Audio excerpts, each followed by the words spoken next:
Seguidamente vamos a presentar a un próximo panel titulado Situación social del sector hidrocarburífero.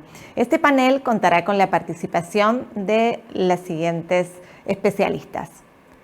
Nos acompaña el señor Pablo Ferragut, gerente de proyectos senior de Arpel, la señora Eleonora León y León, exdirectora de la Oficina General de Gestión Social del Ministerio de Energía y Minas, el señor Raúl Sánchez, jefe de Gestión Social y Sostenibilidad de Petrotal, experiencia Lote 95, y moderará en esta ocasión la señora Tiffany Bailey, gerente de Relaciones Institucionales de Tuyou Oil Perú.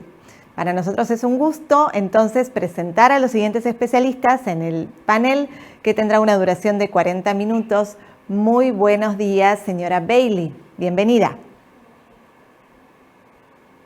Muchas gracias. El tema que nos ha tocado un poco discutir el día de hoy no es un tema sencillo para resumirlo en 40 minutos, pero vamos a tratar de hacer lo mejor que podamos, ¿sí? Una aclaración, el nombre correcto es Paul Sánchez de Petroperú, no Raúl Sánchez, ¿sí? Entonces, para no dejarlos más con la tensión de saber cómo va la situación actual del sector hidrocarburos en el ámbito social, arranco con la primera pregunta para Pablo. Pablo, ¿tú crees que nos puedas dar una visión general de lo que es la sostenibilidad, que sabemos que es clave para mantener un ámbito social tranquilo y un ámbito social en el cual se puedan desarrollar las operaciones? ¿En dónde estamos y hacia dónde queremos llegar? Antes que nada, a todos y a todas y a todos, muchísimas gracias por este espacio. Gracias, Tiffany, también por tu presentación y por la pregunta. Para nosotros, como Arpel, es un placer estar hoy acá representando un poco esta visión más regional, más global de la industria. Bueno, primero mencionarles muy rápidamente lo que es Arpel. Somos la Asociación Regional de Empresas del Sector Petróleo y Gas en Latinoamérica y Caribe. Por lo tanto, tenemos operaciones en toda la región, digamos, con nuestros socios. Yo creo que si tenemos que ver la sostenibilidad de forma amplia, hoy hay como 2 o 3 aspectos que son muy salientes y que son los que tenemos que prestar muchísima atención. Voy a ir un poco más de lo general a lo particular. Lo primero es el cambio climático, que es lo que está marcando todas las acciones en todas las industrias y muy particularmente, lógicamente, en la industria energética y en la industria de energías fósiles muchísimo más. Nosotros, digamos, alentamos muchísimo lo que es la descarbonización y apoyar a las empresas del sector en que sigan este camino de descarbonización y de contribuir con la transición energética, que es, si se quiere, la tendencia más importante que tenemos hoy. Después, por otro lado, y para ser muy resumido y no pasarme en el tiempo, una visión bien general de la sostenibilidad que está asociada a los objetivos del desarrollo sostenible. Creo que hoy son el marco internacional más importante para esa contribución que invita no solo a los gobiernos, como quizás en otras ediciones de este tipo de iniciativas será más común, sino que es una invitación a la acción mancomunada de todas las partes y también de lo que es el sector empresarial. Entonces, tratando de resumir, nosotros hemos hecho una hoja de ruta precisamente con Arpel para apoyar a las empresas del sector a contribuir a los objetivos del desarrollo sostenible. Y lo que sí quisiera decir, un poco en lo que es la estrategia de Arpel, que tenemos estos 3 o 4 puntales de lo que nosotros queremos realmente, porque qué es lo que hay atrás de la estrategia, es como qué es lo que nosotros vemos como empresas, cómo deberían ser las empresas o hacia dónde tienen que tender, y que muchas de ellas en eso están. Entonces, digamos que tienen que ser empresas que contribuyan a la descarbonización, empresas que sean mucho más digitales, porque eso genera eficiencias y mejora sin duda la gestión. Tienen que ser empresas que en definitiva contribuyan al desarrollo. Y hoy hay marcos como este que decía de los objetivos de desarrollo sostenible, que nos ayudan precisamente a enmarcar las acciones para contribuir con el desarrollo económico y social. Tienen que ser empresas mucho más vinculadas a sus stakeholders y donde sus objetivos y donde sus acciones se vinculen mucho más, escuchen mucho más las necesidades de los distintos stakeholders y de la sociedad en general. Para lograr eso, tienen que ser también muy transparentes, medir los impactos, poder tener evidencia de sus acciones e impulsar estos marcos, como hoy tenemos todo lo que son los marcos de ESG, etcétera, y que hay que abrazarlos. Y en el fondo, bueno, en definitiva tienen que ser empresas muy humanas que contribuyan al desarrollo desde las diferentes facetas. Y dicho todo esto, bueno, también celebro todo lo que acabamos de escuchar de las iniciativas que Petroperú está llevando adelante en esta dirección, así como también sabemos de muchas otras empresas del sector, no solo en Perú, sino en toda la región. Así que bueno, Vale. por acá mi primera intervención. Muchas gracias. Gracias, Pablo. Eleonora, Paul, Pablo mencionó el tema de la digitalización, el grupo de stakeholders, tener una hoja de ruta, las metas de ODS. Ustedes que conocen o que están trabajando, que han trabajado en la situación directamente en campo con las comunidades, con los grupos de interés,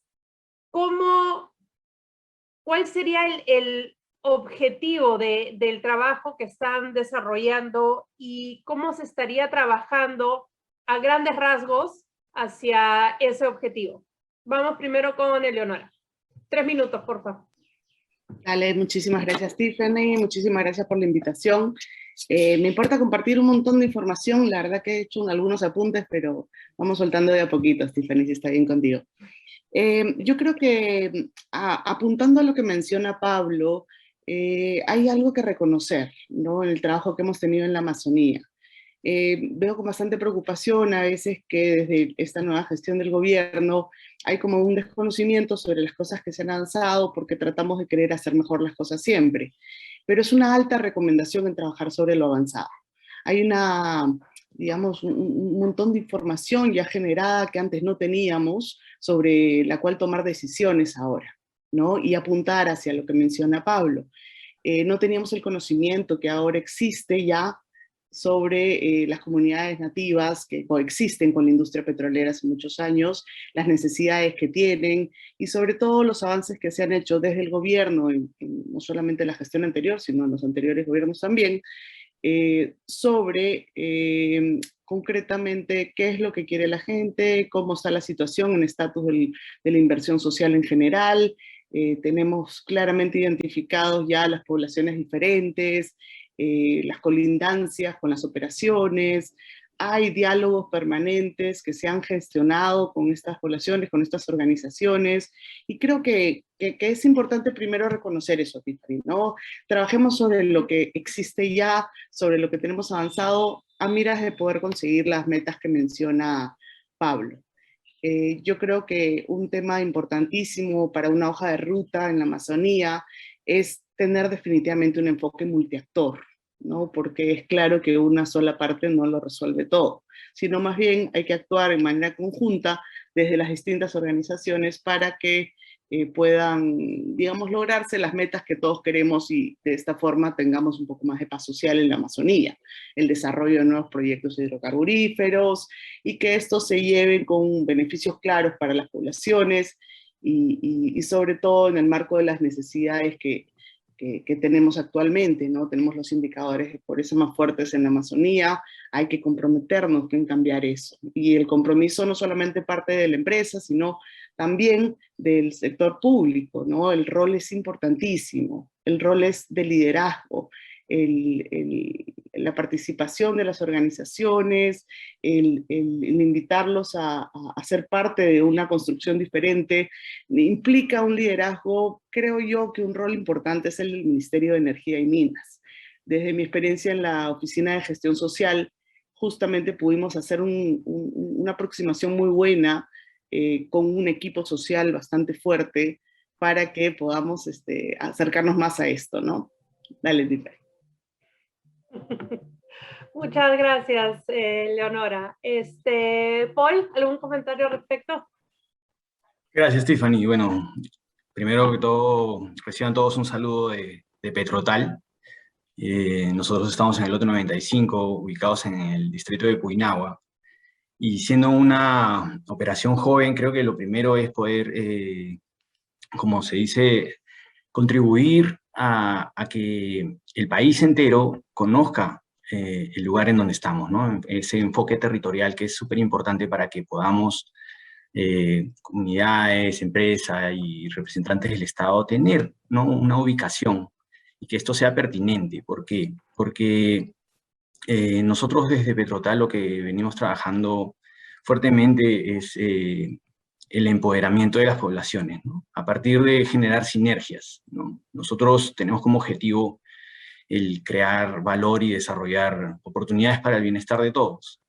Pero estamos convencidos que no se puede crear valor si primero no se hace de manera sostenible, y segundo, si esto no está enfocado también a que los grupos de interés tengan voz y voto, ¿no? Entonces, para nosotros es importante tener una visión en conjunto. Y eso es una construcción, eso es una interacción que es dinámica y que tiene que ser revisada constantemente, ¿no? Quizás la respuesta de ayer no va a ser la mejor respuesta para mañana. Entonces, ese contacto con las comunidades, ver desde como utilizando enfoques, el intercultural es súper necesario. Otro enfoque, el de género, el enfoque multiactor, como lo decía Eleonora. Creo que ahí es donde tenemos que todos sumar esfuerzos y de esa manera poder tener un desarrollo y un trabajo que esté enfocado a objetivos, ¿no? O sea, que sea de cierta manera smart. Para nosotros dentro del mundo corporativo sí lo tenemos claro, pero ¿cómo traduces eso hacia el concepto, hacia la lógica diaria de las comunidades, ¿no? Tenemos que aterrizar, ver los alcances, que sus solicitudes y sus capacidades de gestión estén fortalecidas y que sepan que siempre sus intereses y expectativas tienen que darse en un marco, ¿no? Que no lo saquemos de una temporalidad y que en ese sentido todos podamos sumar, como digo, a sumar esfuerzos. Gracias. Gracias, Paul. Muy interesante, he estado acá tomando nota, el hecho de contar ya con información de base, poder actualizando esa información, de cierta forma digitalizarla para poder tomar decisiones, tener la construcción de un camino conjunto suena realmente algo que ya es posible y que en muchas partes o muchas operaciones ya se está haciendo. Ahora, una pregunta para todos, justamente relacionado a este conocimiento, esta co-creación que se tiene con las comunidades, ¿cuáles son sus experiencias, percepciones o recomendaciones en el tema de prevención y manejo de conflictos sociales? Porque se entiende que el rubro de hidrocarburos siempre va de la mano con algún conflicto social, ¿no? Entonces, ¿cuáles serían sus experiencias o recomendaciones que nos puedan comentar justamente sobre el manejo o prevención, ¿no?, más que nada, de esos conflictos sociales? Pablo, arrancamos contigo. Dale, muchas gracias, Tiffany, por la pregunta. Sí, primero, también mencionar que nosotros desde ARPEL tenemos una guía de gestión de conflictos sociales, que, bueno, sobre todo de prevención, y que, bueno, sí, siempre es un documento interesante para revisitar, además de otros documentos que bueno, con buenas prácticas de relacionamiento social y comunitario, y además varias actividades que hacemos. Pero yendo un poquito más a la pregunta, estoy bien de acuerdo con todo lo que han planteado, ¿no? O sea, creo que el primer punto de la cercanía, de entender al otro y un poco lo que yo hablaba, eso de organizaciones, si se quiere, más humanas o más alineadas con contribuir al desarrollo, y que sin duda hacen muchísimo las empresas en ese sentido. Ese es uno de los puntos absolutamente críticos con este enfoque que por ahí lo decía también Paul, con el tema de la multiculturalidad, los aspectos de género, y bueno, esto de al final, esa cercanía. Después yo creo que otra cosa que también recojo de lo que decía Paul, él habla de SMART, ¿no? De este tipo de objetivos en los cuales estamos tan acostumbrados en la gestión corporativa.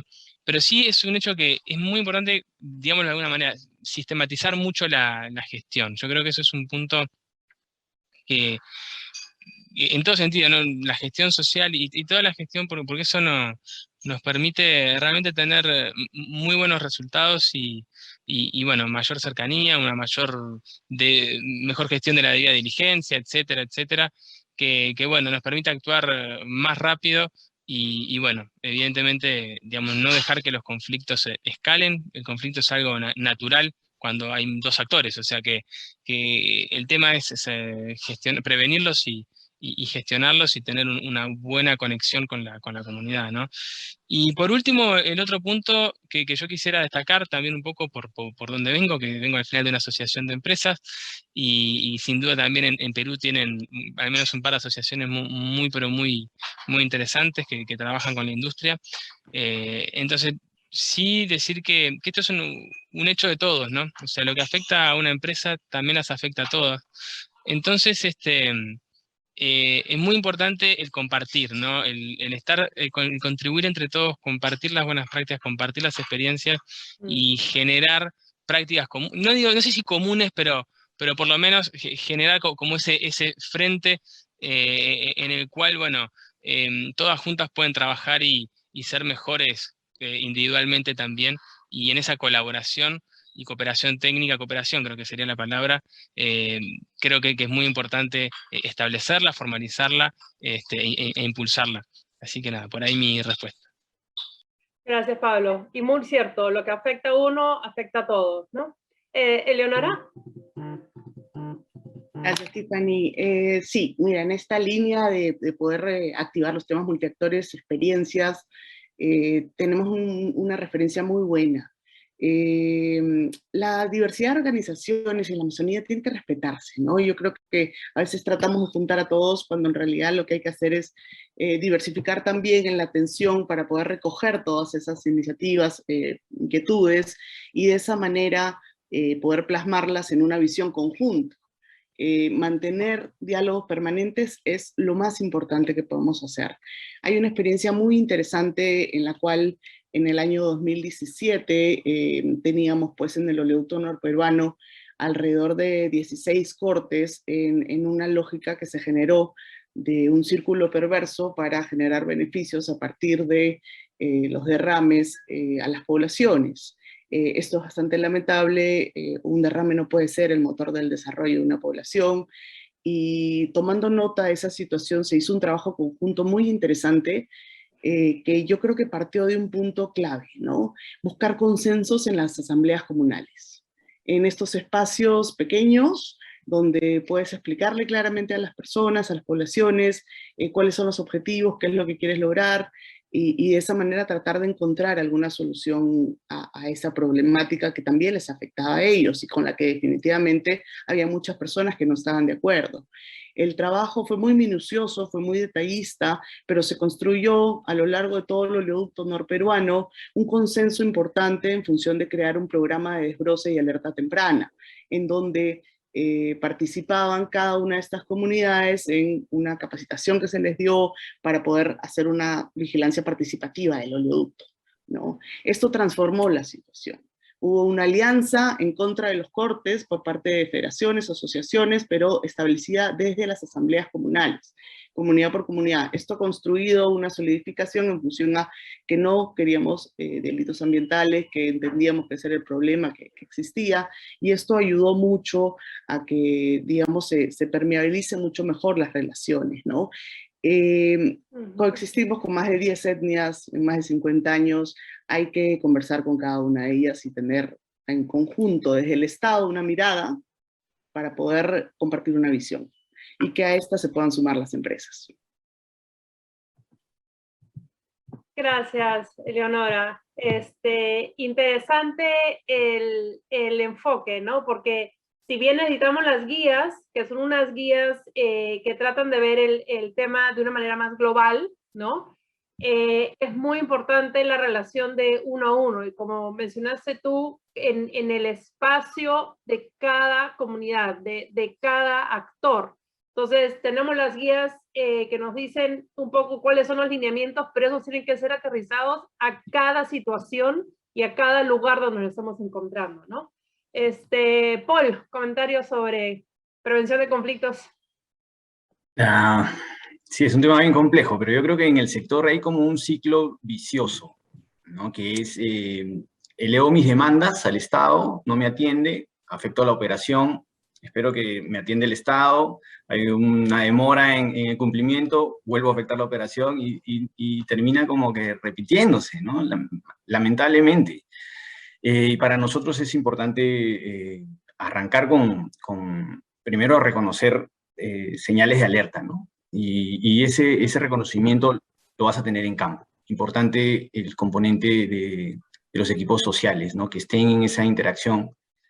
El año pasado ha sido un año totalmente difícil para poder hacer ese trabajo de campo. Ya hemos tenido que ver mucha innovación y frenar un poco el tema de la exposición al riesgo por lo que hemos todos acontecido con el COVID-19.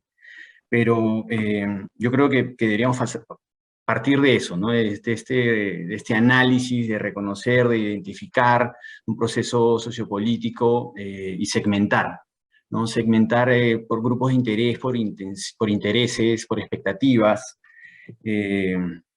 tener esta identificación también de la representatividad y interlocutores que sean validados por las propias localidades para que puedan llevar puntos de agenda que sean posibles de realizar.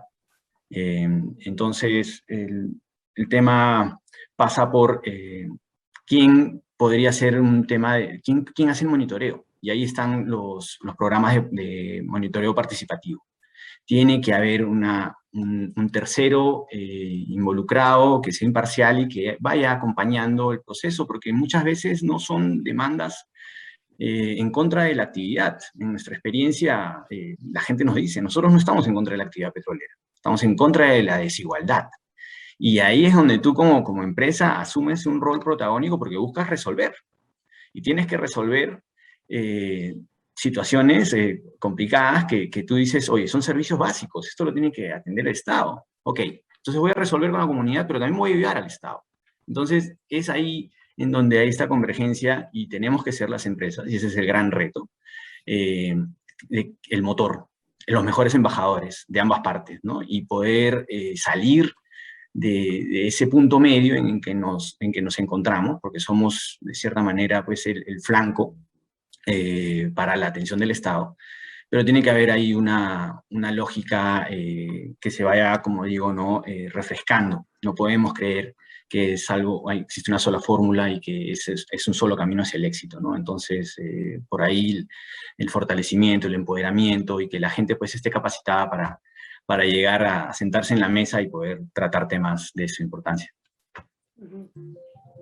Es en realidad muy interesante lo que están comentando con el tema de más que resolución de conflictos, lo que me gusta es que los han enfocado más en el tema de prevención, ¿no? En cómo conversar, en cómo sentarse a dialogar, en cómo generar esa confianza, esa cercanía. Ahora, la siguiente pregunta viene un poco más complicada. Es, ¿cómo se puede trabajar con todos estos grupos de interés? ¿No? Porque tenemos grupos de interés de la comunidad, tenemos grupos de interés dentro del gobierno, dentro de los diferentes niveles del gobierno, tenemos grupos de interés internos dentro de la empresa. Entonces, ¿cómo se podría un poco trabajar con todos esos grupos de interés para justamente lo que decía Paul, es un poco crear el camino hacia adelante, ¿no? Pablo, arrancamos contigo. Bueno, digamos, sí, el tema no es nada complejo, estoy de acuerdo con lo que...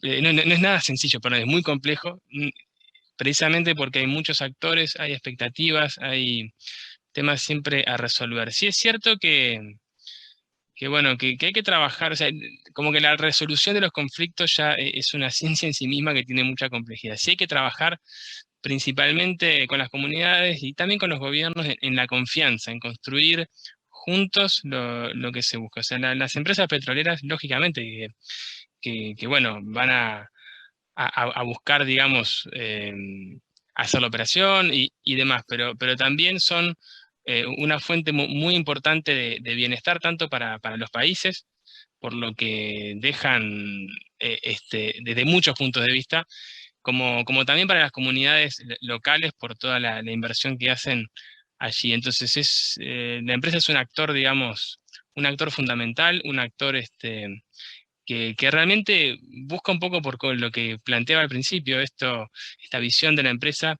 busca contribuir a ese desarrollo porque es lo único que le permite tener una relación sostenible de largo plazo con su operación. Entonces, y creo que ese paradigma además se va generalizando, o sea, que no es algo, que no es algo nuevo tampoco. Entonces, de ese punto de vista, lo principal es siempre construir confianza y saber bueno, que la empresa, como decía Paul, como decía Leonora, como han venido diciendo, busca cooperar y busca impulsar en definitiva estos aspectos, o sea, contribuir con la comunidad, y no es sencillo porque hay muchos factores y hay una diversidad muy grande y quiere al detalle, muy al detalle en cada lugar, y bueno, y también las relaciones con los gobiernos, así que bueno, que también siempre son muy particulares. Así que nada, de mi parte decir que el mensaje es ese, o sea, es buscar construir la confianza, y para construir la confianza hay que poner un poco de todos y saber que en definitiva lo que va a buscar la compañía va a ser el win-win, digamos, con todos los actores. Así que hay que generar los espacios para que las relaciones fluyan y en definitiva sea lo mejor para la comunidad y para todos, ¿no? Gracias, Pablo.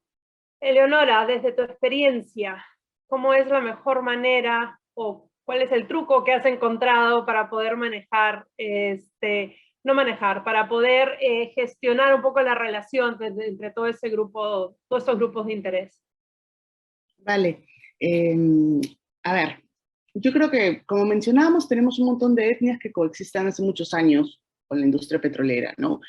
Ha sido un gran ejemplo esta experiencia que compartí respecto a Lesbrosa y Alerta Temprana que gestionó Petroperú, porque tuvo resultados. Los resultados son 0 cortes, ¿no? De tener 2017 14 cortes al oleoducto, progresivamente bajando, al 2020 0 cortes, ¿no? Entonces, ¿qué podemos aprender de esto que podemos modelar en la dinámica perversa que existe ahorita en función a la paralización versus llamar la atención del gobierno? Porque es evidente que hay demandas contra el Estado y hay una necesidad de respuesta por parte del Estado. ¿Cómo es la mejor manera de responder? Primero, yo creo que hay que respetar la institucionalidad. Así como respetamos las asambleas dentro de las comunidades, también hay que respetar la institucionalidad y los canales que existen dentro del gobierno para hacer las cosas.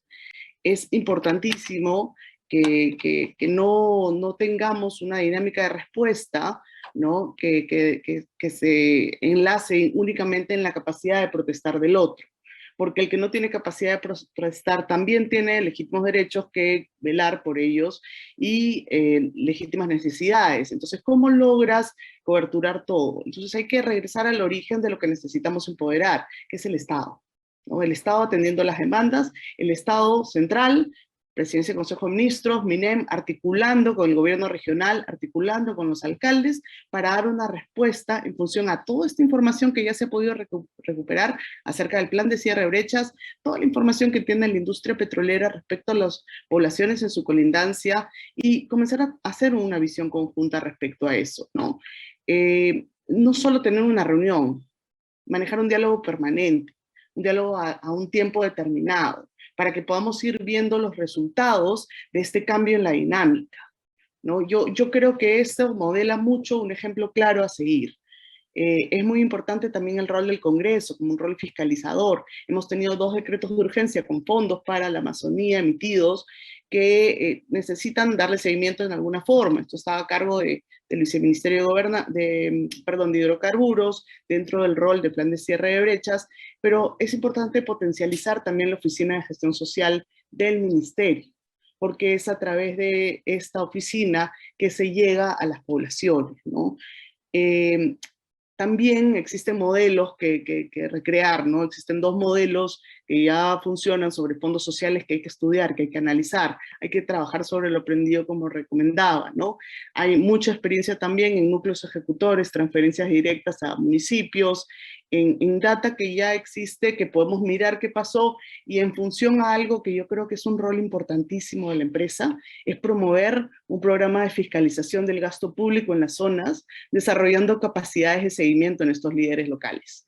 Los legítimos, con reportes mensuales, aunarnos a los medios de comunicación. Yo creo que eso podría, digamos, rotar esta dinámica perversa en la que nos encontramos ahorita en función a este ejemplo tan bueno y exitoso que fue el parar los cortes al oleoducto. Gracias. Gracias, Eleonora. Juan.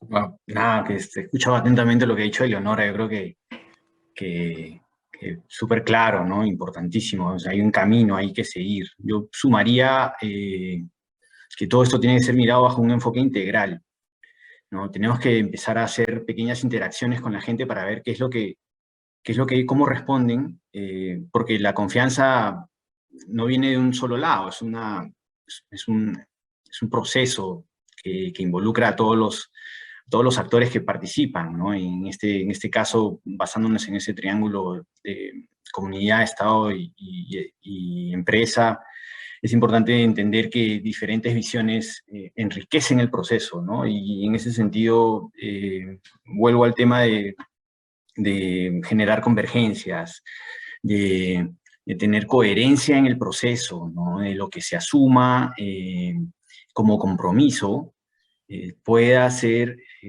respetado y cumplido, que es importante, y para eso tiene que haber una sistematización, tiene que haber como digo, un tercero involucrado, que son, específicamente podrían ser los programas de monitoreo social, ambiental, que son participativos, que sean una especie de comités de vigilancia, ¿no? Y que podamos tener todos nuestras responsabilidades claras, no solamente a nivel de la protesta y de elevar la voz, sino también de proponer, ¿no? Porque lo súper importante es encontrar respuestas que puedan formar o construir los cimientos de una plataforma, que lo mejor sería trabajar en una sola agenda, pero en la realidad vemos que son muchas agendas que terminan respondiendo o reflejando situaciones de poder simbólico, egos, y ese análisis sociopolítico tiene que partir, como bien lo decía Eleonora, desde la Oficina de Gestión Social del Ministerio, que dé ese backup, que dé ese input, y que todas las demás, los equipos de gestión social puedan tener ese hilo conductor en una lectura social que nos ayude a construir una sola respuesta, ¿no? Porque si seguimos trabajando atomizadamente, vamos a ver el problema en varios pequeños puntos y no como un aspecto global, ¿no? Y que en este caso para el sector hidrocarburos tiene que ver con las carencias, tiene que ver con las brechas en servicios básicos que tienen que ser atendidas puntualmente, como lo repetí, por todos. Bueno, muchas gracias por las intervenciones de todos. La verdad es que el tema social ahora más que nunca es además un aspecto que los inversionistas evalúan muy a fondo, ¿no? Cuando recién empezaron los proyectos, me imagino que era algo que ni se veía, pero ahora ya el tema de los conflictos sociales o cómo está el área social, perdón, el área de operaciones en materia de calma social es bastante importante, ¿no? Lo que veo es un poco que este ámbito social está cobrando fuerza en el interno de las empresas, se está abriendo un poco a lo que es la sistematización, a la digitalización, como mencionaron, es ver un poco, salir un poco del foco de un problema y ver dónde se ha resuelto un problema similar, qué lecciones aprendidas se pueden tener, voltear un poco al que está al costado, ver cómo se puede manejar en conjunto, ¿no? Pero sin perder el micro, que es el trabajar con la comunidad directamente y establecer esta relación de confianza. Claramente no es algo fácil, es algo que se tiene que mantener constantemente trabajado, se tiene que conversar, se tiene que, como dicen, llegar a acuerdos, y no todo el mundo va a estar de acuerdo en el mismo punto final, digamos, ¿no? Pero, perdón, no todo el mundo va a estar de acuerdo en que es una ruta para llegar al punto final, pero hay que tomar en consideración que diferentes rutas pueden llegar a un mismo punto final, o por lo menos puntos finales que puedan coexistir, digamos, ¿no? Ahora paso a una pregunta del público, si me dan unos minutos, que esto va para los tres. La pregunta es, ¿cuáles son los parámetros o indicadores para crear valor en las zonas de influencia? Que creo que era algo que nos faltaba un poco comentar en este panel, ¿no? Hemos hablado de estrategias, pero ahora, ¿cómo hacemos para crear valor? ¿Cuáles son los indicadores que nos estarían diciendo que estamos yendo por buen camino, o tenemos que ir a revisar un poco, regresar a gabinete a rediseñar? A ver, Pablo.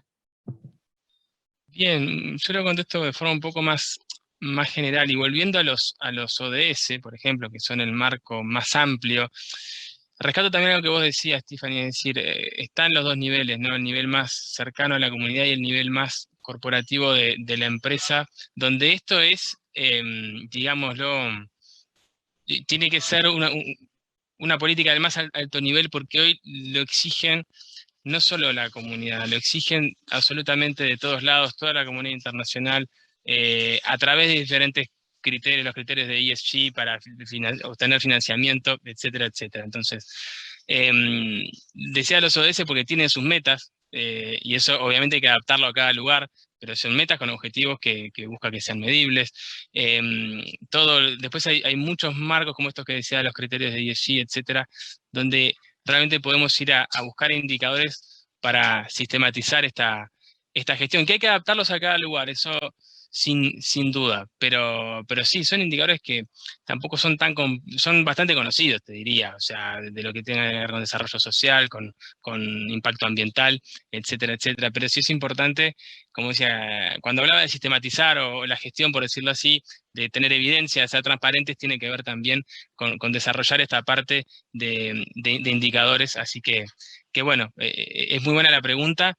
Y bueno, quizás Eleonora o Paul nos puedan contar un poco más al detalle lo que han hecho Petroperú y Petrotal. A ver, Eleonora, dale. Vale. Yo creo que es muy importante que el indicador te lleve a un resultado, ¿no? Y el resultado, claro, por ejemplo, como lo mencionaba, el tema cero cortes es clave, ¿no? Ahora necesitamos inversión en la Amazonía, monitorear esa inversión. Yo creo que un indicador importante es valernos en los ODS, relacionar, digamos, cada una de las líneas de trabajo hacia eso, ¿no?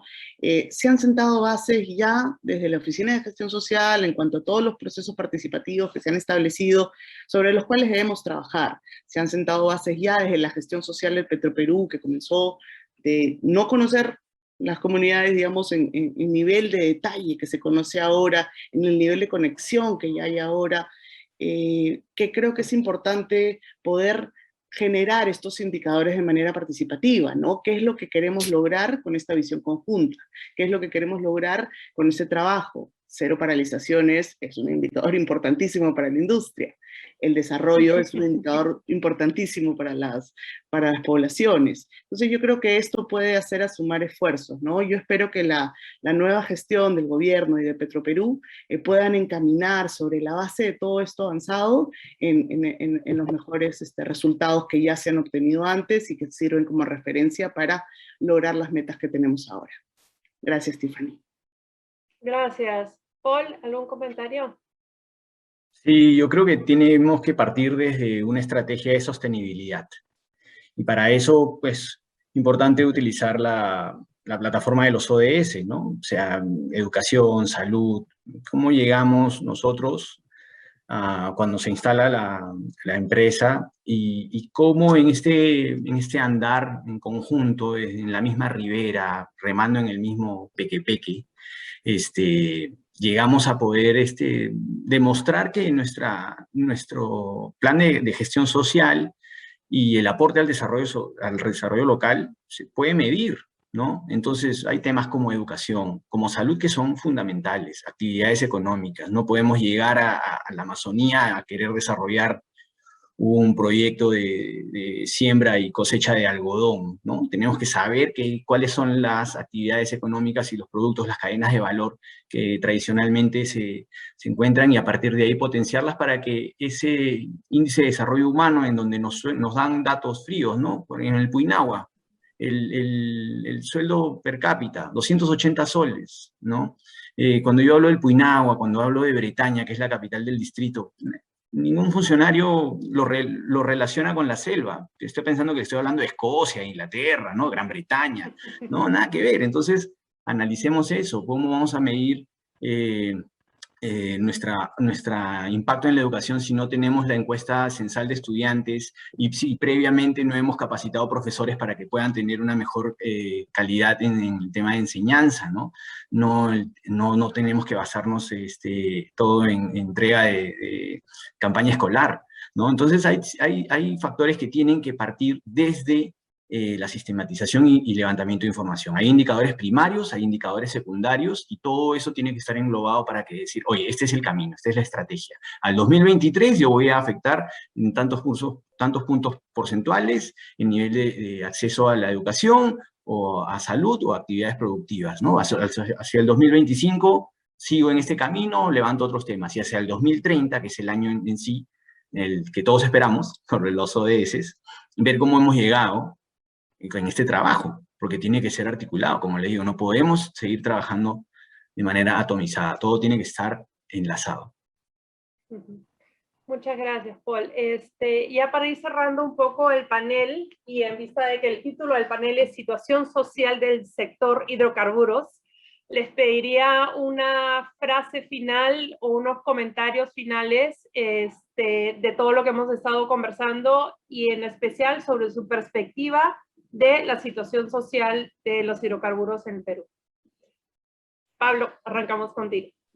Dale, sí, muy breve, yo sin entrar tanto en el detalle país. Un poco recojo muchas cosas de lo que han dicho hoy. En esta última pregunta, la verdad que muy interesante también sobre el tema de los indicadores. Creo que también muestra un poco la complejidad que tiene atender este tipo de temáticas. Pero bueno, vuelvo un poquito al principio a decir, y para cerrar, el tema de la materialidad es un tema absolutamente fundamental.